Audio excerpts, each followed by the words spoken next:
સંપનો મહિમા આપણે આપણા રોજિંદા જીવનની અંદર, આપણા વ્યવહારની અંદર કાયમ માટે અનુભવીએ છીએ. આપણને બધાને અનુભવ છે કે જ્યારે સંપ હોય ત્યારે શાંતિ હોય છે, અને જ્યારે કુસંપ થાય ત્યારે અશાંતિ થાય છે.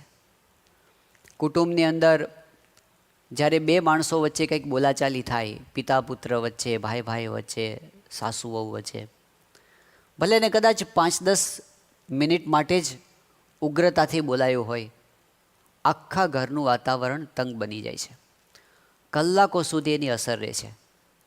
ઘણી વખત બધી સુવિધા હોવા છતાં ઊંઘ નથી આવતી. તો જ્યારે કુસંપ હોય ત્યારે અશાંતિ છે, સંપ હોય ત્યાં શાંતિ છે. જ્યારે સંપ હોય ત્યારે વિકાસ થાય છે, પ્રગતિ થાય છે. કોઈ પણ પરિવાર હોય, કોઈ પણ સંસ્થા હોય, કોઈ પણ સમાજ હોય, કોઈ પણ દેશ હોય, જ્યારે સંપ હોય છે ત્યારે પ્રગતિ અને વિકાસ સડસડાટ થતા હોય છે. અને જ્યારે કુસંપ આવે ત્યારે અધોગતિ પણ થાય છે, વિનાશ પણ થાય છે. ત્રીજી આપણા માટે બહુ જ અગત્યની બાબત એ છે કે સંપ હોય ત્યાં ભગવાન અને સંતનો રાજીપો છે, પ્રસન્નતા છે. અને જ્યારે સંપ નથી ત્યારે એમનો કુરાજીપો થાય છે, એમને દુઃખ થાય છે. ભગવાન સ્વામિનારાયણે પોતાના ઉપદેશ વચનની અંદર આ વાત કરી. એમણે કહ્યું કે જ્યાં સંપ હોય, સુરદભાવ હોય, દયા હોય, મર્યાદા હોય, ત્યાં સાક્ષાત ભગવાન નિવાસ કરીને રહે છે. પ્રમુખ સ્વામી મહારાજ મુંબઈમાં બિરાજમાન હતા, 10 વર્ષ પહેલાંની વાત છે. પ્રસંગ એવો બન્યો કે સ્વામીજી રાત્રે આરામમાં જતા હતા, અને એવા સમયે બધા સંતો સ્વામીશ્રીના શયનખંડની અંદર સ્વામીશ્રીના એ દિવસના છેલ્લા દર્શન કરવા માટે બાપાના રૂમમાં આવ્યા. સ્વામીશ્રી બહુ જ પ્રસન્ન હતા. આખા દિવસની પ્રવૃત્તિ પછી પણ બાપા બહુ જ ફ્રેશ હતા અને આનંદમાં હતા. પૂજ્ય વિવેકસાગર સ્વામીએ પણ જ્યારે રૂમમાં પ્રવેશ કર્યો, એમણે પણ જોયું કે સ્વામી બહુ જ પ્રસન્ન છે. એ વખતે સ્વામીશ્રીએ સામેથી વિવેકસાગર સ્વામીને વાત કરી કે વિવેકસાગર સ્વામી બહુ જ આનંદના સમાચાર છે. આ સાંભળીને એમને પણ એકદમ જિજ્ઞાસા થઈ કે સંસ્થાની અંદર કોઈ મોટી સફળતા કે કોઈ સિદ્ધિ મળી હોય, સત્સંગની અંદર કોઈ બહુ સારું કાર્ય થયું હોય એવું લાગે છે. એટલે એમણે સ્વામીજીને પૂછ્યું કે શું થયું. એ વખતે પ્રમુખ સ્વામી મહારાજે એક સત્સંગી પરિવારની વાત કરી. વિવેકસાગર સ્વામી પણ એ પરિવારને ઓળખતા હતા.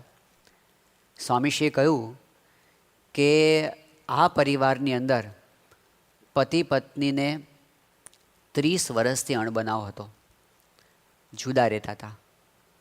આજે સમાચાર આવ્યા છે કે એ બંને વચ્ચે સમાધાન થઈ ગયું છે. સ્વામીને એટલો બધો એનો આનંદ હતો કે એ બધાને અનુભવાયું. એક પરિવારની અંદર બે વ્યક્તિ વચ્ચે જ્યારે સંપ થાય ત્યારે સત્પુરુષને, ગુરુને કેટલો બધો આનંદ થતો હશે. 2017ની સાલમાં મહાન સ્વામી મહારાજ યુગાન્ડાની અંદર કંપાલામાં હતા. હવે એ વખતે બન્યું એવું કે બે ભાઈઓ વચ્ચે કેટલાક સમયથી અબોલા હતા. બોલવાનો વ્યવહાર જ બંધ થઈ ગયો હતો, એક પ્રકારની આંટી પડી ગઈ હતી. મહાન સ્વામી મહારાજને પણ આ વાતની ખબર હતી. સ્વામીશ્રીએ પણ એમને સમજાવ્યા હતા, વાત કરી હતી, અને બન્યું એવું કે બંને ભાઈઓએ આના પર વિચાર કર્યો કે સ્વામીની ઈચ્છા આવી છે તો આપણા જે કાંઈ પ્રશ્નો હોય આપણે હવે ભૂલી જવું જોઈએ. અને એ બંને ભાઈઓએ સંપ પાછો ઊભો કરી દીધો, બોલવા ચાલવાનું ચાલુ કરી દીધું, સંબંધો સુધારી દીધા. જ્યારે મહાન સ્વામી મહારાજને આ વાતની ખબર પડી, એટલા બધા રાજી થઈ ગયા. એ વખતે બેમાંથી એક ભાઈ તો ભારત હતા, બીજા ભાઈ ત્યાં સ્વામીની સામે હાજર હતા. મહાન સ્વામી મહારાજથી રહેવાયું નહીં, અને એકદમ સ્વામી એમને રાજીપાથી ભેટી પડ્યા, ખૂબ આશીર્વાદ આપ્યા, ખૂબ પ્રસન્નતા વરસાવી. એ વખતે બીજા ભાઈ ભારત હતા તો એમને ફોન જોડવામાં આવ્યો, અને મહાન સ્વામી મહારાજે એમને ફોનની અંદર પણ એટલો બધો રાજીપો બતાવ્યો, કીધું કે ફોનથી તમને ભેટી લઈએ છીએ. તો જ્યારે આપણે સંપ કરીએ ત્યારે ભગવાન અને સંત એટલા બધા રાજી થતા હોય છે, જાણે એ અંતરથી આપણને ભેટી પડે. હવે આ વાત આપણા કોઈ માટે અજાણી નથી કે સંપ છે ત્યાં શાંતિ છે, કુસંપ છે ત્યાં અશાંતિ છે, સંપ છે ત્યાં પ્રગતિ છે, કુસંપ છે ત્યાં અધોગતિ છે, સંપ છે ત્યાં રાજીપો છે અને કુસંપ છે ત્યાં કુરાજીપો છે. બધાને આ વાતની ખબર હોય છે. ઘણી વખત તો જે બે વ્યક્તિ વચ્ચે અણબનાવ હોય એ બંનેને પણ ખબર છે કે કુસંપમાં કોઈ લાભ નથી, સંપની અંદર બધાને લાભ છે. છતાં પણ કોણ જાણે કેમ આ દુનિયાનો ક્રમ એવો છે કે ક્યાંક ક્યાંક એવી ખામી રહી જાય છે, જાણવા છતાં પણ સંપ રાખી શકાતો નથી. દુનિયામાં આવા પ્રસંગો આપણને ઘણી જગ્યાએ દેખાય છે. પ્રશ્ન એ છે કે કઈ વસ્તુ ખૂટે છે?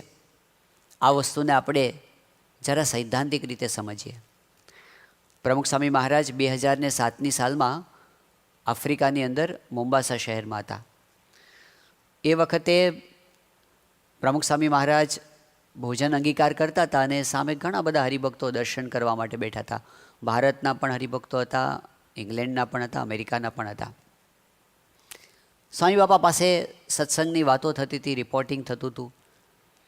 એમાં અચાનક અમેરિકાના એક યુવકે પ્રમુખ સ્વામી મહારાજની પાસે એક વાત રજૂ કરી. એમણે કહ્યું કે સ્વામીજી, હમણાં અમેરિકાની અંદર પ્રેસિડેન્ટનું ઇલેક્શન આવે છે, તો એ ઇલેક્શનની અંદર બંને પાર્ટી પોતપોતાના જે જાહેરાતો હોય, ઢંઢેરાઓ હોય, એ બધા રજૂ કરતા હોય છે. એક પાર્ટીએ એવી જાહેરાત કરી છે કે અમારો પક્ષ જો વિજેતા બનશે તો અમે એવા પગલાં લેશું કે જેનાથી કુટુંબની અંદર સંપ વધે. આ વાત જ્યારે સાંભળીને ત્યારે પ્રમુખ સ્વામી મહારાજ ભોજન કરતા હતા, એકદમ અટકી ગયા અને સ્વામીએ તરત પૂછ્યું કે સરકાર શું એવા પગલાં ભરશે કે જેથી સંપ વધે? એટલે પછી એ યુવકને તો કંઈ ખબર હતી નહીં, પણ ત્યાં એક વડીલ હરિભક્ત હતા, મહેન્દ્રભાઈ બેરિસ્ટર, એમણે વાત કરી કે સ્વામી, સરકાર તો બીજું તો કંઈ ના કરી શકે, પણ સરકાર કદાચ એવા કાયદા કરે કે જો તમે સંયુક્ત પરિવારમાં રહેતા હો તો તમારો ટેક્સ ઓછો લે, અને કદાચ તમે જુદા રહેતા હો તો તમારો ટેક્સ કદાચ વધારે લે. સરકાર બીજું શું કરે? આ વાત સાંભળીને પ્રમુખ સ્વામી મહારાજે એક સિદ્ધાંત ત્યાં રજૂ કર્યો. સ્વામીશ્રીએ વાત કરી કે જ્યાં સુધી આધ્યાત્મિકતા ન આવે ત્યાં સુધી કોઈ દિવસ સાચા અર્થમાં સંપ આવી શકતો નથી. આધ્યાત્મિકતા. સ્વામીજીએ બતાવ્યું કે સંપનો સૈદ્ધાંતિક આધાર આધ્યાત્મિકતા છે. જ્યારે ભગવાનમાં શ્રદ્ધા વધે, જ્યારે ભગવાનના કરતાપણામાં વિશ્વાસ વધે, જ્યારે આપણને પોતાનો સુધારો કરવો, આજુબાજુની પરિસ્થિતિઓ કદાચ અનુકૂળ હોય કે પ્રતિકૂળ હોય, એની વચ્ચે મારી જાતમાં રૂપાંતર કરીને હું મારું શુદ્ધિકરણ કરું, એ વલણ જ્યાં સુધી ન આવે ત્યાં સુધી સંપ ખરા અર્થની અંદર સિદ્ધ થતો નથી.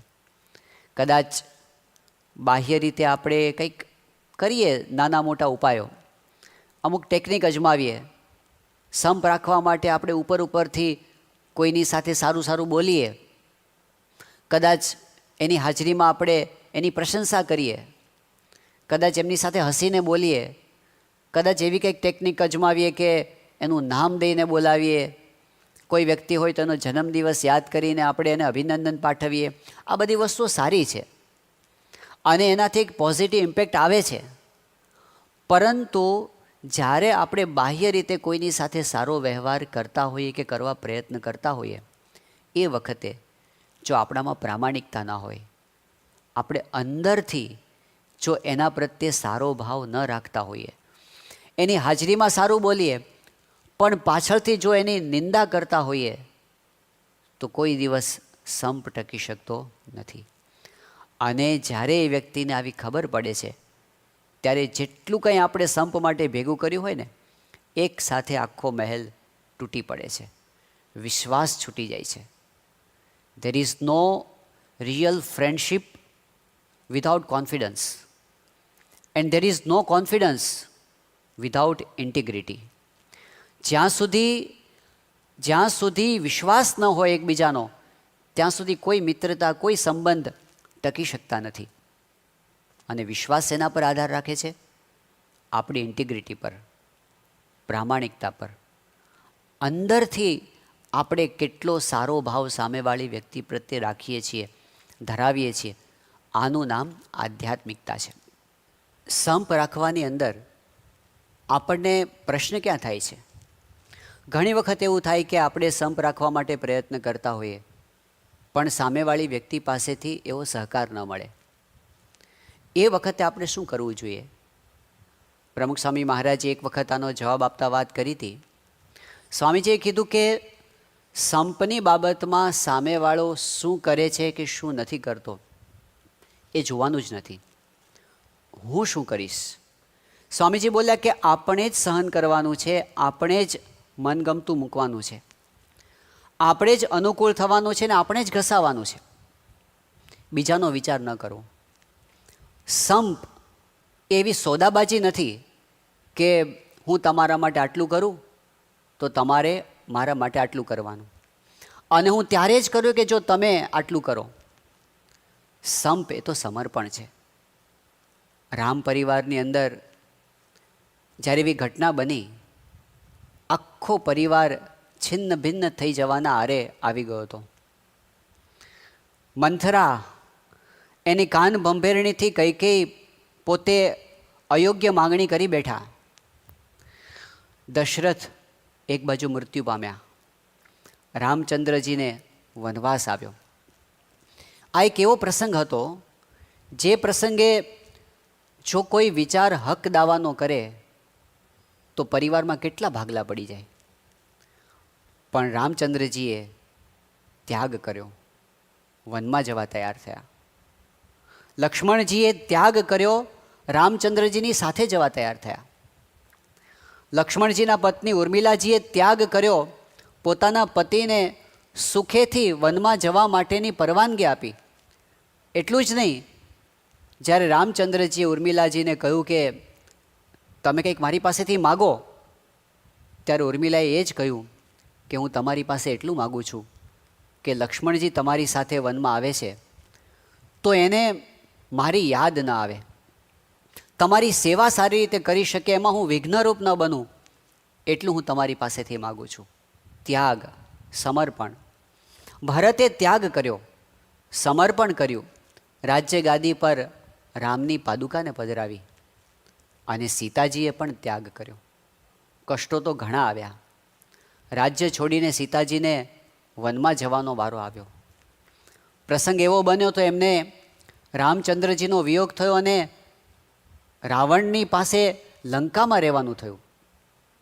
પણ આ બધા દુઃખ કરતાંય મોટું દુઃખ તો એ હતું કે જ્યારે અયોધ્યા પાછા આવ્યા અને એક પ્રસંગ એવો બન્યો તો સ્વયં રામચંદ્ર ભગવાને પણ સીતાજીનો ત્યાગ કરવો પડ્યો, એમને છોડવા પડ્યા.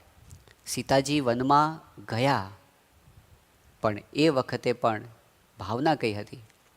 રામચંદ્રજીને દુઃખ ન થાય. લક્ષ્મણજી સાથે સંદેશ તો એમણે એ જ મોકલાવ્યો, રામચંદ્રજીને કહેજો કે મારા દુઃખથી દુઃખી ન થાય, હું વનમાં રહીને સુખેથી તમારું ભજન કરીશ. અને મારી પ્રાર્થના એ જ છે કે ભૂયો યથામે જનનાંતરેપી ત્વમેવ ભરતા ન ચ વિપ્રયોગ. કોઈએ હક દાવાનો વિચાર નથી કર્યો. તો પરિવાર તૂટી પડવાના આરે હતો, એમાંથી કેવો ઊભો થઈ ગયો. આખા વિશ્વ માટે એક કાયમનું ઉદાહરણ પૂરું પાડી દીધું આ રામ પરિવારે. તો સંપની અંદર જ્યારે કોઈ અન્યાય કે ન્યાયનો વિચાર છોડીને બીજા માટે ઘસાવાનો વિચાર કરે છે, ત્યારે ખરા અર્થની અંદર એ આધ્યાત્મિક સંપ બને છે. પ્રશ્ન આપણને ઘણીવાર એ થાય કે જ્યારે સામેવાળી વ્યક્તિ અયોગ્ય વ્યવહાર આપણી સાથે કરે તો આપણે શા માટે સહન કરીએ? એમાં મને શું લાભ? મારે ઘસાતા જ રહેવાનું? મારે ચલાવી જ લેવાનું? મારે સહન જ કર્યા કરવાનું? આવો પ્રશ્ન એક વખત યોગીજી મહારાજને પૂછવામાં આવ્યો. યોગીજી મહારાજને એક હરિભક્તે કીધું કે સ્વામી, આપણે સંપ રાખવા માટે પ્રયત્ન કરતા હોઈએ પણ સામેવાળી વ્યક્તિ સહકાર જ ના આપે, તો પછી આપણે શું કરીએ? કંઈ એક હાથે તાળી થોડી વાગે છે, તાળી બે હાથે વાગે. એક હાથે તમાચો વાગે, તાળી ના વાગે. તો એમણે સ્વામીને કીધું કે યોગીજી મહારાજ, અમે સંપ રાખવા માટે પ્રયત્ન કરતા હોઈએ, સામેવાળો સહકાર ન આપે તો અમારે કરવું શું? એ વખતે યોગીજી મહારાજે જે જવાબ આપ્યો, આખા વિશ્વના બધા પ્રશ્નોનું સમાધાન એમના એક વાક્યની અંદર છે. યોગી બાપાએ કહ્યું કે આ માર્ગમાં તો કેવું છે, જે ખાય એની ભૂખ જાય, જે સંપ રાખે એને લાભ થાય. પ્રશ્ન એ છે કે આમાં લાભ શું છે?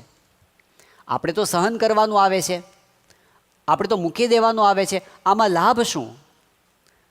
પણ ખરા અર્થની અંદર જે સમજી વિચારીને સહન કરે, સમજી વિચારીને ઘસાય, સમજી વિચારીને અનુકૂળ થાય, તો એને લાભ એ થાય છે, ઘડતર થાય છે, આધ્યાત્મિક લાભ થાય છે, ભગવાનને સંતની પ્રસન્નતા થાય છે, અંતરમાં શાંતિનો અનુભવ થાય છે. યોગીજી મહારાજે એક વખત એવી વાત કરી કે મોટપ શું છે? આ દુનિયાની અંદર મોટપની માન્યતા એવી છે કે ઝાઝા લોકો આપણું કહ્યું કરતા હોય, ઝાઝા લોકો આપણને ચાહતા હોય, આપણને રિસ્પેક્ટ આપતા હોય, તો આપણને એવું લાગે કે આપણે બહુ સફળ થયા, આપણે બહુ મોટા થયા. પણ યોગીજી મહારાજે મોટપની વ્યાખ્યા જુદી કરી. યોગી બાપા કહે કે માણસ માને એ મોટપ નહીં તો મોટપ કઈ? યોગી બાપા બોલ્યા કે હૈયામાં શાંતિ રહે એ મોટપ. અને પછી યોગીજી મહારાજે એનો ઉપાય બતાવ્યો કે હું કોઈનો અવગુણ લેતો નથી, એમ એના અંતરમાં શાંતિ રહે. આપણા મનમાં કેવી કલ્પના હોય છે કે જો કોઈ મારો અવગુણ ન લે ને તો મને શાંતિ રહે. એવું નથી. આપણે કોઈનો અવગુણ ન લઈએ ને તો આપણને શાંતિ રહે. લોકો આપણને ગમે તેટલો ચાહે ને પ્રેમ કરે, પણ જ્યાં સુધી આપણે બીજાનો અવગુણ લેતા હોઈશું, કોઈના પણ પ્રત્યે દુર્ભાવ હશે ને, અંતરમાં શાંતિ નહીં થાય. ખરા અર્થની અંદર જ્યારે આપણે બીજા માટે ઘસાઈએ, બીજાનું સહન કરી લઈએ, એમાં આપણને એમ લાગે છે કે આપણે નુકસાન વેઠવું પડે છે, પણ એવું નથી. એમાં આપણને લાભ થાય છે. પરમ પૂજ્ય મહંત સ્વામી મહારાજ ઘણી વખત એક પ્રસંગ પોતે કહેતા હોય છે, આ બનેલી ઘટના છે. બને એવું કે અમેરિકાની અંદર એક વખત એક ભાઈને ઢીંચણનો દુખાવો ચાલુ થયો. ઘણી દવા કરી, કોઈ નિદાન ન થયું. ઘણી થેરાપી લીધી, દુખાવો ઓછો ન થયો. ઘણો ખર્ચો કર્યો, કોઈ લાભ ન થયો. એના એક મિત્રને આ વાતની ખબર પડી, એટલે પછી એણે એકવાર એવું સૂચન કર્યું કે એક કામ કર ને, તે બીજા બધા ડૉક્ટરોને તો બહુ બતાવ્યું, પણ ટ્રાય કરીએ આપણે એક સાયકાઇટ્રિસ્ટને બતાવીએ. તો પેલો કે મને ઢીંચણમાં દુખે છે, મગજ તો બરાબર છે. એનો ફ્રેન્ડ કે ટ્રાય તો કર, આપણે ક્યાં આમાં તે આટલો ખર્ચો કર્યો, થોડોક વધારે પ્રયત્ન કરવામાં શું વાંધો છે. ગયા મનોચિકિત્સકે બધું એને સાથે ચર્ચા કરી, ભૂતકાળના બધા પ્રસંગો પૂછ્યા. પૂછતાં પૂછતાં એણે એક વાત એવી પૂછી કે તમારે કોઈની સાથે દુશ્મનાવટ છે? એટલે એણે કીધું કે હા, મારા ભાઈ સાથે જ મારે દુશ્મનાવટ છે. શું પ્રશ્ન છે? એણે જવાબ આપ્યો કે એક વખત મારા ભાઈને જરૂર હતી અને એણે મારી પાસે $5,000 ઉછીના માગ્યા, મેં આપ્યા. અમુક સમય પછી મેં જ્યારે એને યાદ કરાવ્યું તો મારો ભાઈ ફરી ગયો અને મને એમ કહે છે કે તે મને આપ્યા જ નથી અને મને જૂઠો સાબિત કરે છે. આટલું કહેતા કહેતા એકદમ ગુસ્સામાં આવી ગયો. એટલે પેલા ડૉક્ટરે કીધું કે મને એવું લાગે છે કે તમારું નિદાન થઈ ગયું છે. હવે તમારે જો સાજા થવું હોય તો તમારે એક કામ કરવું પડશે કે તમારા ભાઈ પાસે જઈને તમારે એની માફી માગવી પડશે. પેલા કે તમે ડૉક્ટર છો કે કોણ?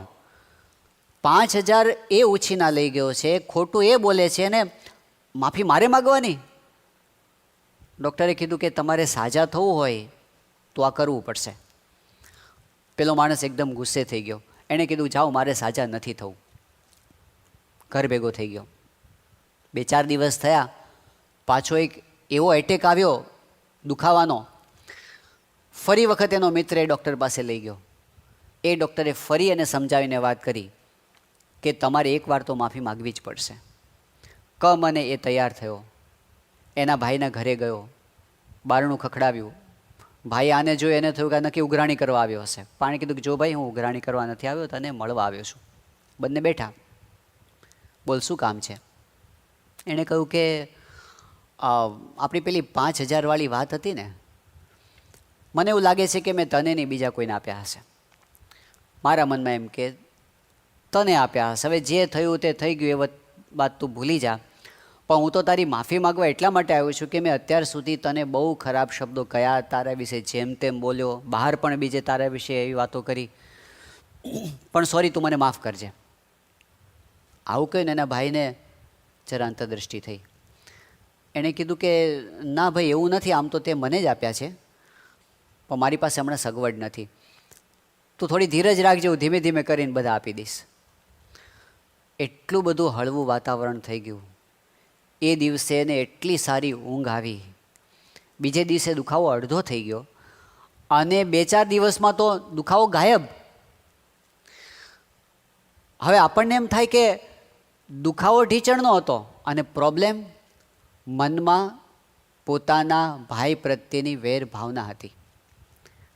આ કઈ રીતે બને? પણ બનેલી ઘટના છે. હવે આનો મતલબ એવો નહીં સમજવાનો કે જેને જેને ઢીચણનો દુખાવો હોય એને કોઈકની ને કોઈકની સાથે વેર હશે, એવું કાંઈ નથી. ઘણા કારણો હોઈ શકે, ઉંમરને કારણે હોય, ઘસારો હોય, ઘણું હોય. પણ એક કારણ, એટલી હકીકત એ 100% સાચી છે કે કોઈ પણ વ્યક્તિ પ્રત્યે આપણા મનમાં જો કુંઠા હોય, અણગમો હોય, એના પ્રત્યે એલર્જી હોય, એનો અભાવ અવગુણ હોય, એના પ્રત્યે આંટી હોય, તો એને તો જે થવું હોય તે થાય, પણ આપણને તો નુકસાન થાય ને થાય જ. ફિઝિકલી, મેન્ટલી, સ્પિરિચ્યુઅલી નેગેટિવિટી કોઈના પ્રત્યે હશે તો આપણા અંતરની અંદર દુઃખ થશે, એની અસર શરીર પર પણ થશે, હકીકત છે. એટલે આપણે જ્યારે કોઈ પણ નાની મોટી ઘટના બને, કોઈના તરફથી આપણને કંઈ દુઃખ થાય એવો પ્રસંગ બને, આપણે જ્યારે એને ભૂલી જઈએ, આપણે એને માફ કરી દઈએ, ત્યારે સૌથી વધારે લાભ આપણને પોતાને થાય છે. અને એ આધ્યાત્મિકતા છે. આપણે મહાપુરુષોના જીવનમાં આ બધું જોઈએ છીએ. યોગીજી મહારાજે જીવનભર સહન કર્યું છે. એક સમય તો એવો હતો કે એમને 17 વર્ષ સુધી એક એવી વ્યક્તિ સાથે રહેવાનું થયું, આપણે એક દિવસ ન રહીએ. એમણે ખૂબ સહન કર્યું, પણ કોઈ દિવસ યોગીજી મહારાજે એ વાત બહાર પાડી નથી. કોઈ વ્યક્તિ જાણી જાય, યોગીજીમાં જ કહેતા એને દાટી દેવું, એને ભૂલી જવું, એને યાદ ન કરવું. એનું ભલું થાય એવું જ ચિંતન યોગીજી મહારાજે કાયમ માટે કર્યું. પ્રમુખ સ્વામી મહારાજ કહેતા, મને કોઈનું અહિત થાય એવો વિચાર આવ્યો નથી. એમાં બધા આવી ગયા. ઘણા લોકો એવા હતા કે જેમણે કદાચ પ્રમુખ સ્વામી મહારાજનું અહિત કરવા માટે ખૂબ પ્રયત્નો કર્યા હશે, વારંવાર કર્યા હશે, પણ પ્રમુખ સ્વામી મહારાજે એમના સમગ્ર જીવન દરમિયાન એવી એક પણ ક્રિયા કરી નથી કે કોઈનું ખરાબ થાય. એવું એક પણ વાક્ય બોલ્યા નથી કે કોઈનું ખરાબ થાય. અરે એક પણ એવો સંકલ્પ કર્યો નથી ક્યારે કોઈનું પણ ખરાબ થાય. બીજી વસ્તુ કઈ છે આધ્યાત્મિકતામાં? સંપની બાબતમાં પહેલ આપણે કરવાની હોય છે. ઘણી વખત આપણો અહંકાર આપણને બગડેલા સંબંધો સુધારવામાં આડો આવે છે. પ્રસંગ બની ગયો, બોલાચાલી થઈ ગઈ, મન મુટાવ થઈ ગયો, પણ પછી શું થાય છે કે જો થોડીક જ નમ્રતા આપણે વધારે દાખવીએ તો સંબંધો પાછા સંધાઈ જતા હોય છે. પણ એ નથી થઈ શકતું. એ આપણી આધ્યાત્મિક ખામી આપણને નડે છે. માફી માગી લેવી. ભગવાન સ્વામિનારાયણના જીવનમાં તો આપણને દેખાય છે કે એમણે તો વાંક ન હોય તો પણ જો સંપ રહેતો હોય તો નમ્ર થઈને માફી માગીને પણ ઉકેલ લાવી દીધો છે. એકવાર એવો પ્રસંગ બન્યો કે ગરડાની અંદર ભગવાન સ્વામિનારાયણ બિરાજમાન હતા. ઉત્સવના દિવસો હતા. ઘણા બધા હરિભક્તો દૂર દૂરથી બધા ગરડાની અંદર મહારાજ પાસે, સ્વામિનારાયણ ભગવાન પાસે દર્શન માટે આવ્યા હતા. એ દરમિયાન એવું બન્યું કે બજારની અંદરથી એક હરિભક્તનો નાનો બાળક પસાર થતો હતો અને એ બાળક રસ્તામાં ક્યાંક થૂક્યો અને બન્યું એવું કે એ વખતે એક અન્ય સંપ્રદાયના સંત ત્યાગી ત્યાં ઊભા હતા અને એમના ઉપર એ થૂકના છાંટા ઉડ્યા. અજાણતા થયું હતું આ. પણ પેલા જે સંત હતા, સાધુ હતા, એમને મનમાં એવી ગેરસમજ થઈ કે આ છોકરો જાણી જોઈને મારા પર થૂક્યો છે, મારો તિરસ્કાર કરવા માટે. અને એમણે તો પછી તરત ગરડાની અંદર જે એમના અનુયાયી શિષ્યો હતા, મહાજન હતું, વણિકો હતા, બધાને ભેગા કર્યા અને એમણે કીધું કે આ તો શું કહેવાય, આ સ્વામિનારાયણનો છોકરો આજે મારા પર થૂકી ગયો, કાલે શું કરશે, આને કેવી રીતે ચલાવી લેવાય. બધાને પણ થયું કે આ તો બહુ અયોગ્ય કહેવાય, આવી રીતે ન વર્તવું જોઈએ. અને તાત્કાલિક નિર્ણય લેવાયો કે આપણે હડતાલ પર ઉતરો. આંદોલન ચાલુ થયું. ગામની બધી દુકાનો બંધ કરી દેવામાં આવી હડતાલ રૂપે. હવે વાત વણસથી ઘણી વણસે એવી હતી, પણ જ્યારે સ્વામિનારાયણ ભગવાનને આ વાતની ખબર પડી, એક પણ ક્ષણનો વિલંબ કર્યા વગર દાદા ખાચરના દરબારમાંથી મહારાજ એકલા પગપાળા ચાલી નીકળ્યા. જે સ્થાન પર આ સાધુ હતા ત્યાં આગળ પોતે સામેથી ગયા. આ બાજુ બધા મિટિંગ કરીને બેઠા હતા કે હવે આપણે આગળ કઈ રીતે વિરોધ કરવો. એ સમયે સ્વામિનારાયણ ભગવાન સીધા પોતે જ ત્યાં આગળ આવી ગયા એટલે બધા એકદમ ઊભા થઈ ગયા. એમને આશ્ચર્ય થયું, પણ હજી બીજા કોઈ વિચાર કરે એ પહેલાં સ્વામિનારાયણ ભગવાન એકદમ નમ્ર થઈને ચરણ સ્પર્શ કરીને પેલા સાધુને પગે લાગ્યા અને એમણે કીધું કે અમારા એક ભક્ત દ્વારા જે કાંઈ અયોગ્ય વ્યવહાર તમારી સાથે થયો હોય તો એના માટે અમે માફી માગીએ છીએ, તમે ક્ષમા કરો. બધાને સ્વામિનારાયણ ભગવાનની આ નમ્રતા સ્પર્શી ગઈ. વાતાવરણ બદલાઈ ગયું. તો ઘરની અંદર, સંસ્થાની અંદર, સમાજની અંદર જ્યારે એવા પ્રસંગો બનવાના હોય કે ઝઘડો થઈ જાય, ત્યારે એ વખતે નમ્રતા દાખવીને માફી માગી લઈએ ને તો વાત આગળ વણસથી અટકી જાય છે. આપણી ભૂલ કદાચ ઓછી હોય, સામેવાળાની કદાચ વધારે હોય, પણ જો હક દાવામાં પડીએ તો એ પ્રશ્નનો ક્યારેય ઉકેલ ના આવે. જો આપણે ઉકેલ જોઈતો હોય, શાંતિ જોતી હોય, સમાધાન જોઈતું હોય તો ભલે નાની ભૂલ હોય, માફી માગી લેવી જોઈએ. નડે છે શું આ બાબતની અંદર આપણને? કેટલીક વાર એવું થાય છે કે એ માફી માગે તો હું આપી દઉં, પણ હું કેવી રીતે માગું? આપણા સત્સંગની અંદર પાયાના બે હરિભક્તો વચ્ચે એક વખત આવી એક ઘટના બની ગઈ. આફ્રિકા સત્સંગના પાયાની અંદર બે મુખ્ય હરિભક્તો, એક મગનભાઈ અને બીજા હરમાનભાઈ, બંનેને ખૂબ નિષ્ઠા, ખૂબ સેવા, ખૂબ ભક્તિ. બંને ભેગા થઈને સત્સંગ કરે. બને એવું કે એક વખત વોલીબોલ રમતા રમતા બંનેની વચ્ચે કંઈક ઝઘડો થયો અને ઝઘડામાં વાત ત્યાં સુધી પહોંચી ગઈ કે બંને વચ્ચે અબોલા થઈ ગયા. બોલવાનો વ્યવહાર બંધ. હવે આમ તો ચાલી જાય અબોલા હોય તોય કે મારે કંઈ પડી નથી, કે પહેલાં કે મારે પડી નથી. પણ પ્રોબ્લેમ ક્યારે આવ્યો કે જ્યારે સત્સંગ સભાનો સમય આવ્યો ત્યારે. હવે બે જ જણા ભેગા મળીને સભા કરતા હોય અને બે જ જણા જો બોલતા ના હોય તો સભા થાય કેવી રીતે? એવા સમયે બંનેના મનમાં વિચાર આવે. મગનભાઈને એમ થાય કે જો હરમાનભાઈ આવે તો સારું, આપણે સભા કરીએ. હરમાનભાઈને એમ થાય કે જો મગનભાઈ આવે તો સારું, આપણે સભા કરીએ. પણ પહેલાં કોણ જાય? છેવટે હરમાનભાઈથી રહેવાયું નહીં અને એ ધીમે ધીમે ચાલતા ચાલતા ગયા મગનભાઈના ઘર પાસે. પછી તો એક એક ડગલું છે ને એક એક માઇલ જેવું લાગે. પણ એમણે અહંકારની ઉપર પગ મૂક્યો. બારણું ખખડાવ્યું. મગનભાઈએ બારણું ખોલ્યું. હરમાનભાઈ કહે કે મગનભાઈ આપણે સભા નથી કરવી? મગનભાઈ કે બહુ સારું થયું તમે આવી ગયા, હું રાહ જોઈને જ બેઠો હતો. અને એ વખતે બંને વચ્ચેનો ઝઘડો મટી ગયો અને સભા ચાલુ થઈ ગઈ. હવે કલ્પના કરીએ કે એ વખતે બે જણમાંથી જો એક જણે ન મૂક્યું હોત ને તો આફ્રિકાનો સત્સંગ ના હોત.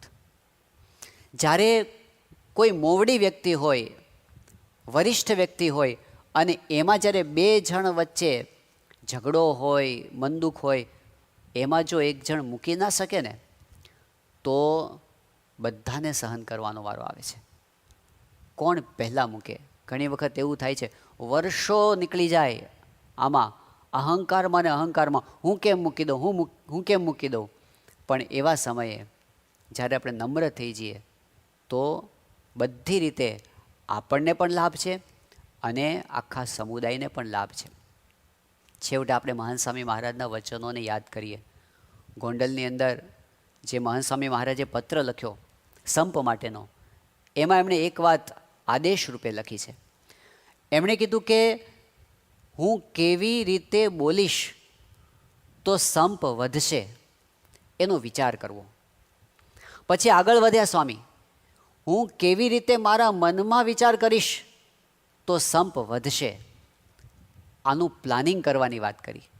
રોજ આપણે આપણી આજુબાજુ રહેતા જે કોઈ લોકો હોય એમની સાથેનો સંપ કેમ વધે એ માટે પોઝિટિવલી જો વિચાર કરીએ, એ પ્રમાણે જ બોલવા માટેનો પ્રયત્ન કરીએ તો સંપ એ આપણી જવાબદારી તરીકે આપણે નિભાવી કહેવાય અને એના ફળરૂપે આપણને આધ્યાત્મિક લાભ થાય, શાંતિ થાય, ભગવાનને સંતની પ્રસન્નતા થાય.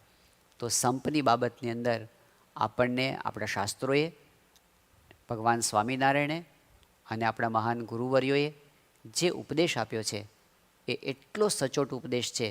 એનો જો અનુસરીએ તો ચોક્કસ એના મીઠા ફળ આપણને વહેલી તકે પ્રાપ્ત થાય. તો આપણે સૌ સંપના એમના બતાવેલા માર્ગે ચાલીને આપણું જીવન સફળ બનાવી શકીએ, એમના ચરણોમાં પ્રાર્થના. શ્રી સ્વામિનારાયણ ભગવાનની જય.